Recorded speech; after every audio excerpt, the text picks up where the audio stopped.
जो सिलेबस है, जो गिवन सिलेबस है पीएमसी का, तो थोड़ा देखेंगे कि एंजाइम चैप्टर के अंदर कौन कौन से जो टॉपिक्स इंक्लूड है। हालांकि कल हमने पढ़ा है इंट्रोडक्शन या कैरेक्टरिस्टिक्स ऑफ एंजाइम्स को सीखा है, इंट्रोडक्शन और characteristics of enzyme.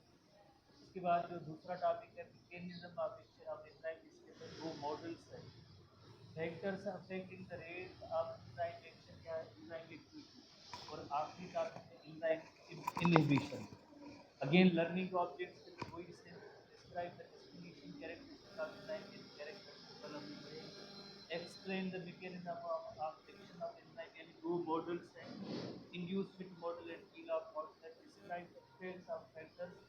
On enzyme action, जिसके अंदर टेम्परेचर है, पीएच, कंसंट्रेशन। कंसंट्रेशन में जो है एंजाइम की कंसंट्रेशन भी है, सबस्ट्रेट की भी कंसंट्रेशन है। डिस्क्राइब एंजाइम इनहिबिटर या एंजाइम इनहिबिटर, ये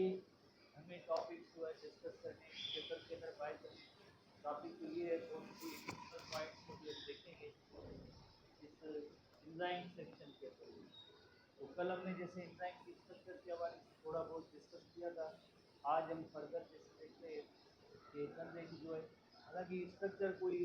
पीएमसी के टॉपिक में नहीं है, पर फिर भी जैसे आपको पता है कि एंजाइम की जैसे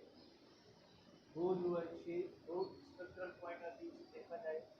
ये एंजाइम हुआ, और एंजाइम के अंदर जैसे बाकी जो रिमेनिंग जो जितनी भी स्ट्रक्चर है वो सब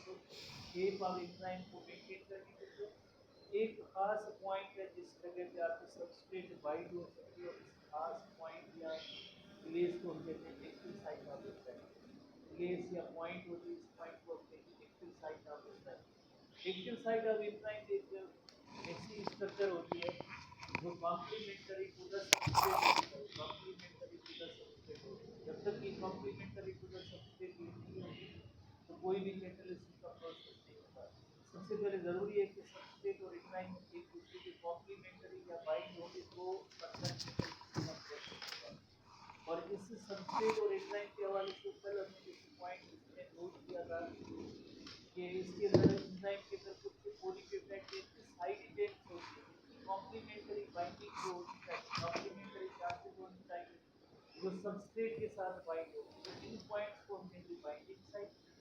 that point is called the binding site. जो सबस्ट्रेट को बाइंड करने के लिए जो पॉइंट्स हैं उन्हें कहते हैं एंजाइम की एक्टिव साइट की बाइंडिंग साइट। और बाकी रिमेनिंग जो दूसरे जो पॉइंट्स हैं प्लेसेस हैं जिन्हें हम कहेंगे कैटालिटिक साइट। तो टेक्स्ट के हवाले से binding site is the region of the active site, binding site is the region of active site whose amino acid make the temporary bonds with the substrate। कल वाली पॉइंट को आप recall करें, complementary charges और एक RG को एक binding होगी एंजाइम और सबस्ट्रेट के दरमियान। On the other hand, some amino acids are responsible for catalytic activity, therefore it is called as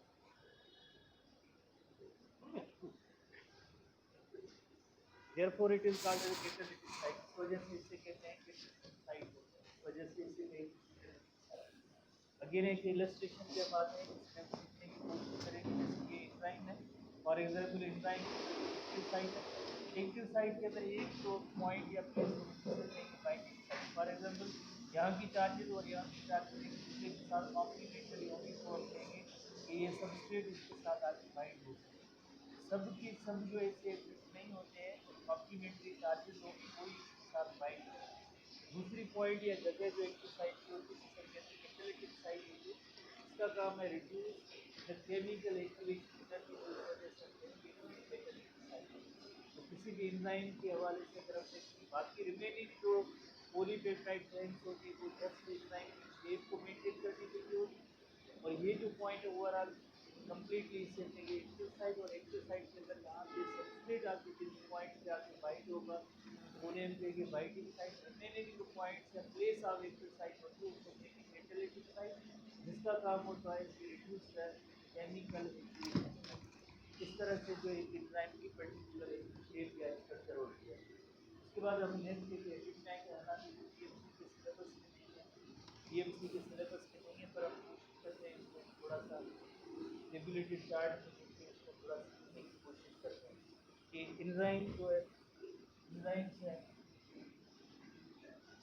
structure के हवाले से कैसे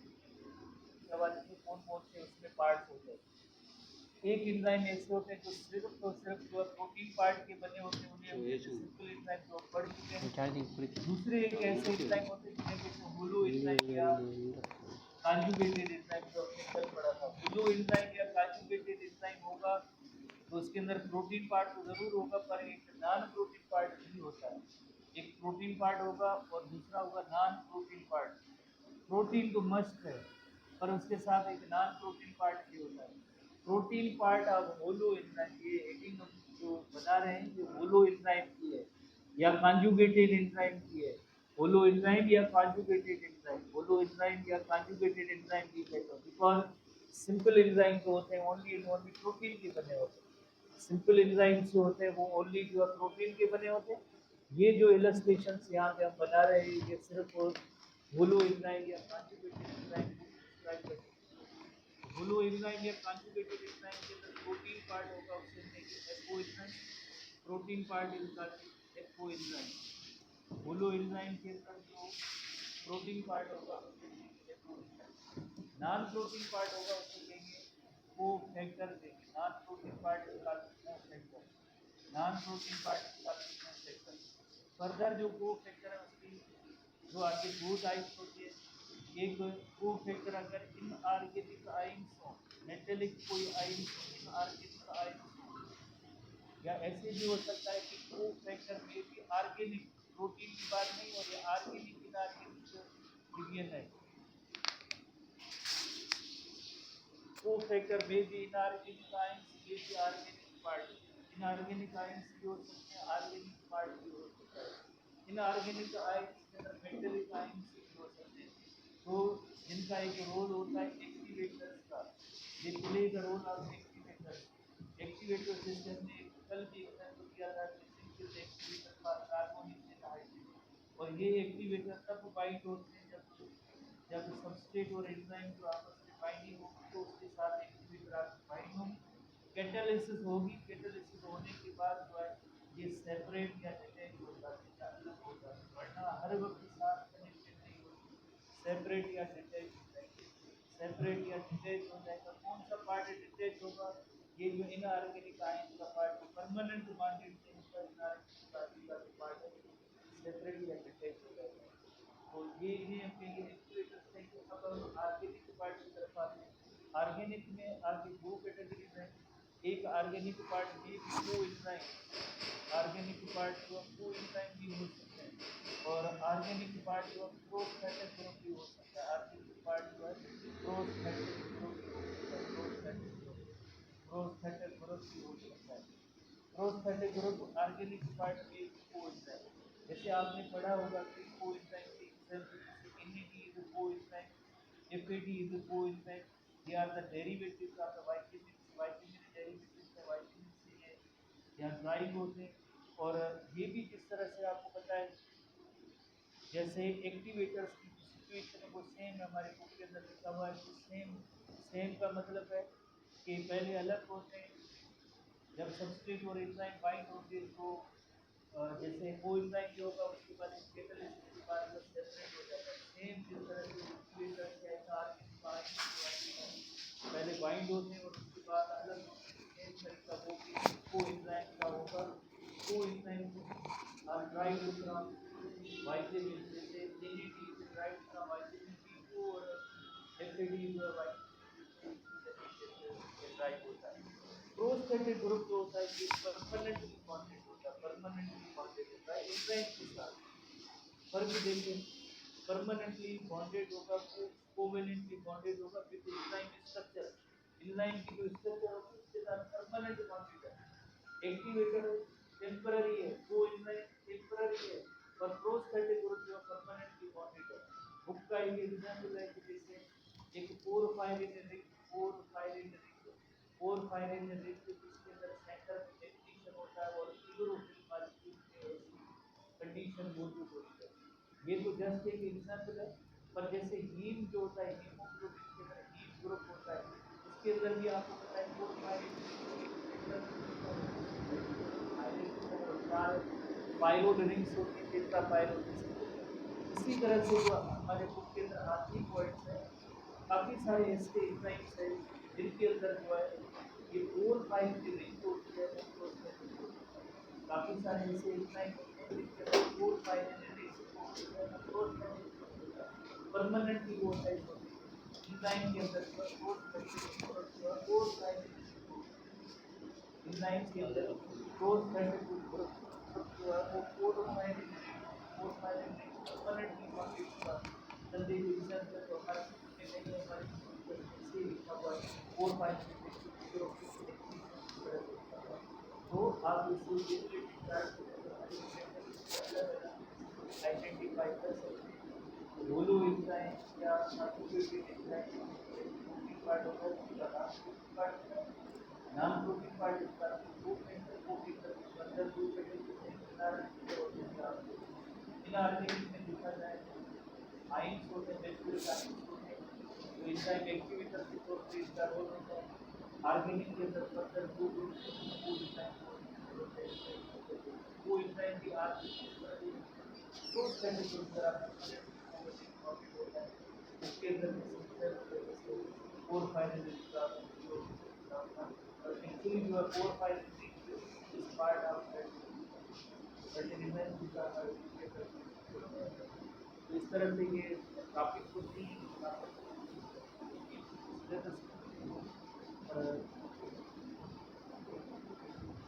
कोशिश की थोड़ा सा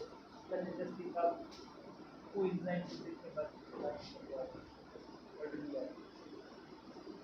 coenzymes are the derivatives of the vitamin NAD to a coenzyme derived from protein case just इससे ये NAD भी जैसे coenzyme derived from vitamin B2 riboflavin से derived होता है और they behave like the inorganic co-factor behave like the inorganic co-factor का मतलब है कि जब भी जैसे एंजाइम और सबस्ट्रेट की बाइंडिंग का टाइम होगा उस वक्त आपके एंजाइम के साथ अटैच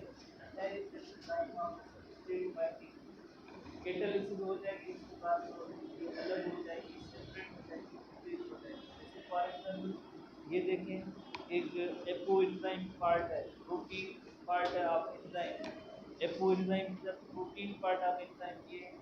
इनएक्टिव है बिकॉज इसके लिए ज़रूरी है कि इसके साथ कोई कोएंजाइम होना चाहिए कि कोएंजाइम पार्ट है और कोएंजाइम की लोकेशन भी इतनी इंपॉर्टेंट कि कहाँ पे होता है एक्टिव साइट ऑफ एंजाइम की जो है कोएंजाइम पार्ट होता है उसके बाद ही जैसे ये सबस्ट्रेट आपके इस तरीके से लगातार बाइंड होगी अदरवाइज अगर सबस्ट्रेट प्रेजेंट हो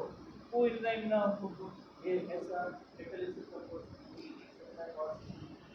कैटालिसिस हो जाएगी सबस्ट्रेट से जब प्रोडक्ट्स बन जाएंगे तो देन ये कोएंजाइम से अलग या सेपरेट हो जाएगा ऐसे सेपरेट होकर जैसे एक्टिवेटर जो है कैटालिसिस के बाद अगर अलग या सेपरेट हो तो ये पैटर्न होता है कोएंजाइम का ओवरऑल एक और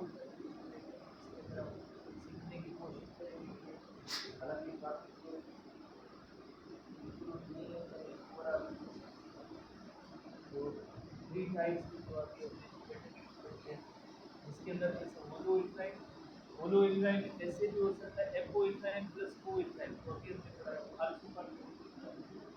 एपो एंजाइम जो प्रोटीन पार्ट है प्लस मेटालिक आयन या इनऑर्गेनिक आयन होता है वो भी जैसे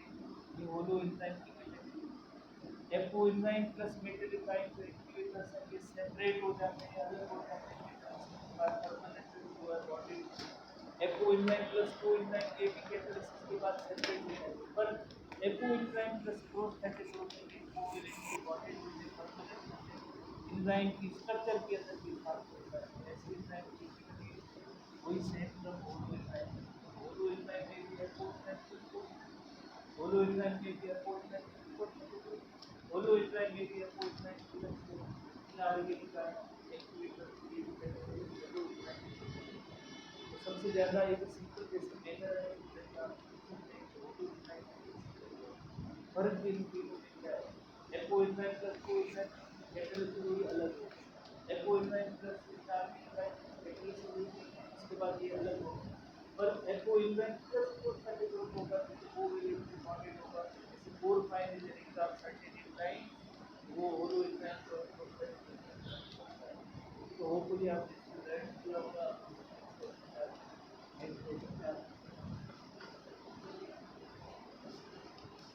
mechanism of enzyme जो EMC सिलेबस क्रिएटिव भी है mechanism of enzyme जो हम कल की क्लास में पढ़ चुके हैं enzyme वर्क करते हैं जैसे enzyme plus substrate enzyme substrate complex inline substrate complex के बाद enzyme product complex enzyme product complex के बाद प्रोडक्ट एनर्जी enzyme फ्री हो जाता है अवेलेबल होता है सेम टाइम के साथ बाइंड होने के लिए वो mechanism और enzyme रिएक्शन जो पहले ही पढ़ चुके बात है नई चीज नहीं निकल पर वो इसको जो enzyme की वर्किंग की जो मॉडल है उसके बारे में डिस्कस करेंगे मॉडल्स के हवाले से order to models work how enzymes work enzyme काम किस तरह से करते हैं साइंटिस्ट को मॉडल एक लॉग एंट्री मॉडल है और दूसरा diffusion model log entry model का मतलब है जैसे एक पर्टिकुलर की जो होती है वो पर्टिकुलर एक लॉग को जो अनलॉक कर सकते हैं जैसे पता है काली चाबी होती है इसमें हो जाए एक ही मखसूस चाबी होती है एक लॉक को अनलॉक कर सकते हैं इंड्यूस फिट मॉडल का मतलब होता है जैसे एंजाइम की स्ट्रक्चर एक्टिव साइट की स्ट्रक्चर है जैसे जब भी सबस्ट्रेट इसके साथ आपकी बाइंड होगी सर्किट होगी नतीजे में एंजाइम की एक्टिव साइट की शेप के अंदर फेल जाएगी और फेल के नतीजे में इस मॉडल के accordingly enzymes are rigid in nature इस मॉडल के according enzymes are flexible in nature इस मॉडल के according one enzyme one substrate इस मॉडल के अकॉर्डिंग एक एंजाइम जो है एक से ज़्यादा सबस्ट्रेट भी हो सकते हैं पॉसिबिलिटी हो सकती है तो थोड़ा सा बहुत ही सिंपल है particular lock can be unlocked by particular substrate और एंजाइम की पर्टिकुलर स्पेसिफिक नेचर होते हैं और एक तरह की है ये लॉग एंट्री मॉडल के अंदर एब्सोल्यूट स्पेसिफिसिटी इसका मतलब होता है कि एक एंजाइम और एक सबस्ट्रेट होगी एक से ज़्यादा सबस्ट्रेट और आपको जो एग्जाम्पल जो एंजाइम सबसे पहले लॉग एंट्री मॉडल की तरफ आते हैं पर्सन की नेम वगैरह ये भी नोट करने का मॉडल किया था के अंदर मॉडल किया था according to this model particular enzyme कोई एक particular enzyme acts on particular substrate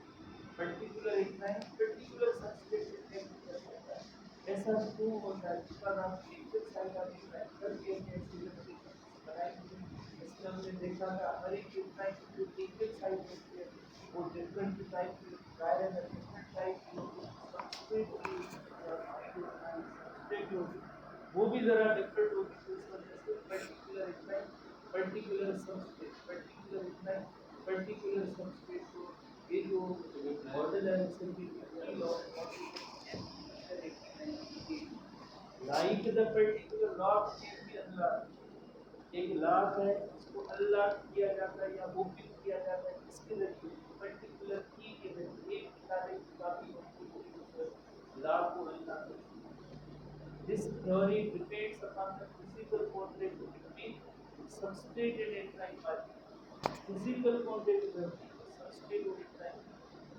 काफी देख काले में लगेगी की होल के अंदर लगेगी तो काला होल पर्टिकुलरली जिस तरह से एक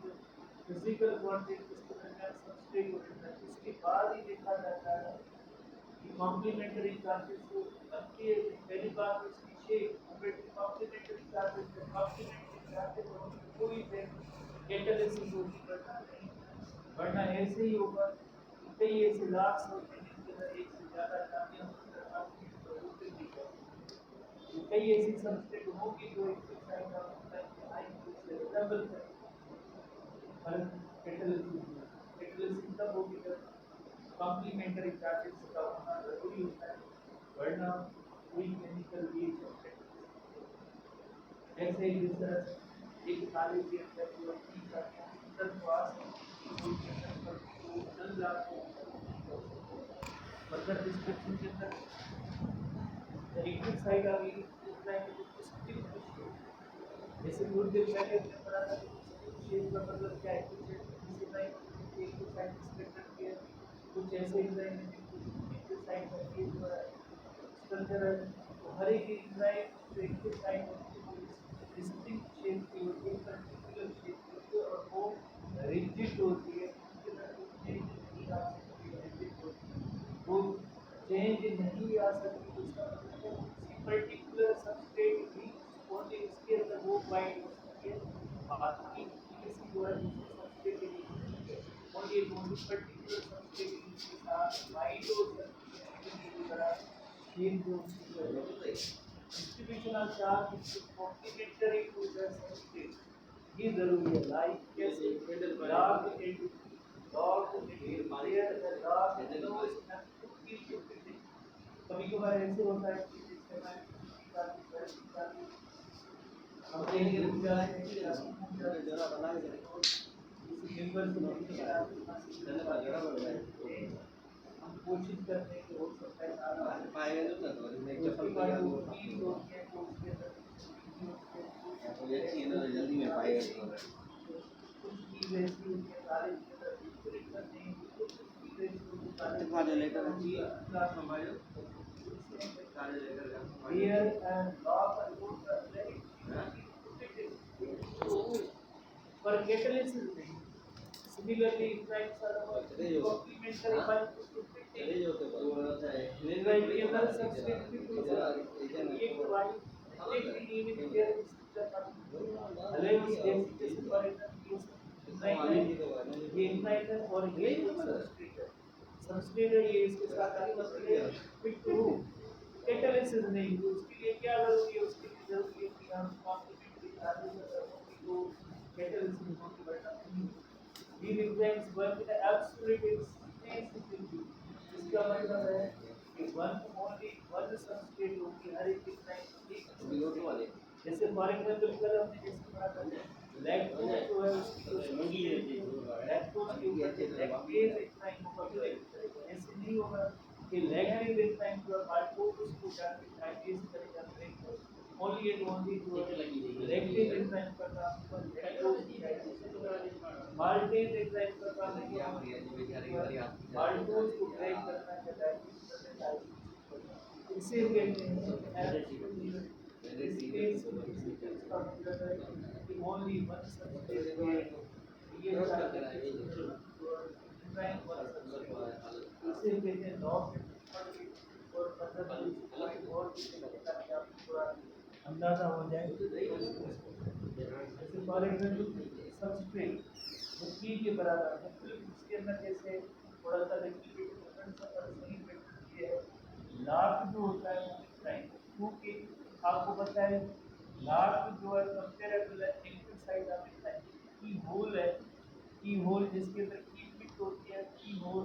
that is the active side of time वो है active side of time active side of time enzyme की एक्टिव साइड होती है वो बराबर करती है तो आपको पता है कि कुछ ऐसी होती है जिसकी शेप तो या इसकी जो साइज होती है इस लार्ज से ही बड़ी होती है या छोटी होती है तो बताया हम ट्राई नहीं करेंगे कि इस लार्ज को इसकी कुछ ऐसी कुछ आपको तो इसके अंदर तो आएगी पर वो वही सेम बात सबस्ट्रेट क्लियर भी सिमिलर होगी वो दूसरी होगी पर उस लार्ज को ओपन नहीं कर सकती क्यों नहीं कर सकती बिकॉज़ ऑफ कॉम्प्लीमेंटरी चार्जेस का होना थोड़ा सा एक्सप्लेन करें कि enzyme is the log enzyme is the log that substrate is the मतलब उसके अंदर मुख्तलिफ कैरेक्टरिस्टिक ये है कि एंजाइम जो है उसके अंदर एक्टिव साइट है जो कंपेयर की होल जिसके पास होता है की होल जिसके अंदर की होल जो है लार्ज है एक्टिव साइट किसकी है सबस्ट्रेट शुद्ध active site enzyme only the correct site key which is the substrate enters the keyhole which is the active site of the log वही सेम हमने बात कर लिखी है other keys that are too tiny या तो बहुत छोटी होती है टू बिग और हैव रॉन्ग पोजीशन की तो ये और जो कीज पड़े जैसे ये भी एक की है फॉर एग्जांपल ये की है इसकी की इस तरह की है एक ऐसी भी की है जिसके तरफ कीज बनाई इस तरह की कीज ये तो इस्लाम हाँ only the right shape की open the last right shape की open the last open the right part इसे हम कहते हैं कि मॉडल के दूसरा मॉडल है induced fit model. Induced fit model का मतलब ये होता है फॉर एग्जाम्पल एक इलस्ट्रेशन देखो फिर आपको आइडिया हो जाएगा। तो जब भी सबस्ट्रेट एंजाइम के साथ बाइंडिंग होगी, सबस्ट्रेट एंजाइम के एक्टिव साइट के साथ बाइंड होगी, तो आप देखिए एक्टिव साइट की जो स्ट्रक्चर है ये इधर है, ये इधर पॉइंट है और सी इधर पॉइंट है फॉर एग्जाम्पल। जब भी इसके साथ सबस्ट्रेट आके बाइंड होगी तो आप देखिए ए पोजीशन, बी पोजीशन और सी पोजीशन एक दूसरे के करीब आ गए। तो इसका मतलब क्या हुआ कि एंजाइम की स्ट्रक्चर के अंदर चेंज आ गई। एंजाइम की स्ट्रक्चर के अंदर जो चेंज आई है, चेंज ही इंड्यूस करेंगे, चेंज ही इसको इंड्यूस करिए कैटालिसिस के लिए। तो इस तरह के जो मॉडल को कहेंगे induced model. In other illustration enzyme substrate और जाहिर जैसे आप देखिए कि मुश्किल है कि इसके अंदर कोई सबस्ट्रेट आके हो, पर जैसे ही कोई सेम सबस्ट्रेट एक्टिव साइट के साथ आके बाइंड होगी तो एक्टिव साइट की पोजीशन के अंदर चेंज आ जाएगी। जब चेंज आएगी तो एक्टिव और बाद में जैसे इसी सबस्ट्रेट से जो प्रोडक्ट बन जाते हैं उसे कहेंगे इंड्यूस्ड फिट मॉडल। और इसी मॉडल को कहने की अगर आप ट्रिपल मॉडल है बाइनरी एक्सेप्टेड कोई इंड्यूस्ड फिट मॉडल ये इसके अकॉर्डिंग ये एंजाइम जो फ्लेक्सिबल है उसके अकॉर्डिंग एंजाइम रेजिस्टर है। एक्टिव साइट के अंदर कोई चेंज नहीं होगी पर इसके अंदर आपने देखा कि एक्टिव साइट का एंजाइम के अंदर चेंज आ रही है और इस चेंज की वजह से जो है कैटालिसिस का प्रोसेस स्टार्ट हुआ प्रोडक्ट पोर्सलेन 1959 पोर्सलेन पर्सन का है इसके मॉडल के है। और इस मॉडल के according then substrate combines with enzyme इस जगह पे कंबाइन एक्टिव साइट आता है। फिर क्या करेंगे इसके नतीजे में induces the change in the enzyme. जैसे आप देखिए ये एंजाइम है जिसकी ए पॉइंट है एक्टिव साइट के लिए, बी पॉइंट और सी पॉइंट है, कितना जो दूर दूर ये पॉइंट्स दूर है। पर जब भी जैसे सबस्ट्रेट आके बाइंड होती है तो धीरे धीरे इसकी एंजाइम की एक्टिव साइट के अंदर शेप के अंदर चेंज आ रहा है। इस चेंज के नतीजे में this change induces the catalysis process. इस चेंज के नतीजे में जो है एंजाइम का एक्शन हुआ। This change enables enzyme to perform the catalysis mode and इस मॉडल के अकॉर्डिंग एंजाइम की help therefore change in active site occurs during the catalytic reaction is responsible for the conversion of substrate into product, substrate to product कर सकते हैं। तभी possible है जब enzyme की एक्टिव साइट की चेंज होगी। एक और हेडिंग डिस्कस करेंगे, हालांकि उसका जो है ये सिलेबस के अंदर पार्ट नहीं है। एंजाइम किस तरह से एफिशिएंटली कैटालिसिस करते हैं और Y thermodynamically favorable reaction cannot proceed on their own खुद से क्यों नहीं हो रहा है at relatively rapid rates etc. अगर एंजाइम नहीं है तो थर्मोडायनामिकल पॉइंट ऑफ व्यू से जो इतना तेज रिएक्शन क्यों नहीं होता है, स्लो होता है, एनर्जी ज़्यादा लगती है, इसका दबाव क्या है, इसका दबाव जो है एनर्जी आपकी टाइम का गुड होता है। इलास्टिसिटी के फॉर एग्जांपल ये स्टोन है, जब ये स्टोन इस पॉइंट तक पहुंचेगा स्टोन का एक सेटलमेंट क्रिएट करता है पर्सन इसको जो पुश दे रहा है तो इस पुश को अगेन एक्टिवेशन एनर्जी तो push proceed to start mechanical reaction जिसे हम आमतौर पे कहते हैं minimum amount of energy needed to start a chemical reaction. शुरू में तो ये पुश का एनर्जी आप एक्टिवेशन करेगी देन आपको पता है कि स्टोन है पीसिंग में ब्रेक हो रहा है इसका मतलब ये प्रोडक्ट्स बन रही है। शुरू में बैरियर पे प्रॉब्लम थे तो क्या है बैरियर जब प्रॉब्लम है कि इस बैरियर को क्रॉस करना है एनर्जी इस बैरियर को क्रॉस करना है रिएक्शन को करने के प्रोडक्ट्स उसके लिए शुरू में इनपुट चाहिए एनर्जी चाहिए। जैसे हमने प्रीवियस क्लास के अंदर पढ़ा था कि अगर हीट दी जाए तो फिर जो इनिशियली तो कोई केमिकल रिएक्शन प्रोसीड हो सकता है, पर सेल्स के अंदर जब इसको हीट दी जाएगी तो टेम्परेचर इंक्रीज होने की वजह से प्रोटीन की स्ट्रक्चर में चेंज आ जाएगी तो ये कोई कलर होगा। तो फिर गुजरने कौन से कितना किया जैसे डेटाबेस की देगी जैसे डिजाइन देगी फिर उनके अंदर होता क्या है, होता ये है कि जैसे डिजाइन और सबस्ट्रेट आपको बाइंड होगी तो डिजाइन सबस्ट्रेट की बाइंडिंग की वजह से कोलियन होगी और कोलियन की वजह से फ्री एनर्जी प्रोड्यूस होगी और वो फ्री एनर्जी होती है रिएक्शन को प्रोसीड कर देती है। रिएक्टेंट से प्रोडक्ट्स बन जाते हैं फ्री एनर्जी की वजह से कोलियन की वजह से डिजाइन सबस्ट्रेट की वजह से। वरना तो आपको पता है हीट दे तो ड्रायर हीट देने से जो है उसकी जो डीनेचुरेशन आप प्रोटीन हो सकती है। ऐसा ही एक ग्राफ है जिसमें आप देखिए सबस्ट्रेट अगर विदाउट एंजाइम है, विदाउट एंजाइम में जो एनर्जी ऑफ एक्टिवेशन एनर्जी कितने एंजाइम जो है उसको थोड़ा ही अमाउंट जरूरत होता है। अगर for example same without enzyme होगा तो एनर्जी ऑफ एक्टिवेशन ग्राफ के अंदर आप देख रहे हैं कि थोड़ा ज़्यादा लगेगी। तो इसका मतलब ये हुआ कि ये जो अमाउंट एक्स्ट्रा जो लगा है ये किसने कम किया है, ये कम किया है एंजाइम ने। थर्मोडायनामिक जो एंजाइम का रोल हुआ कि enzymes lower the energy of activation. एक ही वर्ड आप नोट करेंगे, एंजाइम्स का काम होता है lower the energy of activation. और एनर्जी ऑफ एक्टिवेशन क्या होती है? Energy of activation is the minimum amount of energy needed to start a chemical reaction. इसका एक बहुत ही बड़ा फार्मूला है, इक्वेशन है।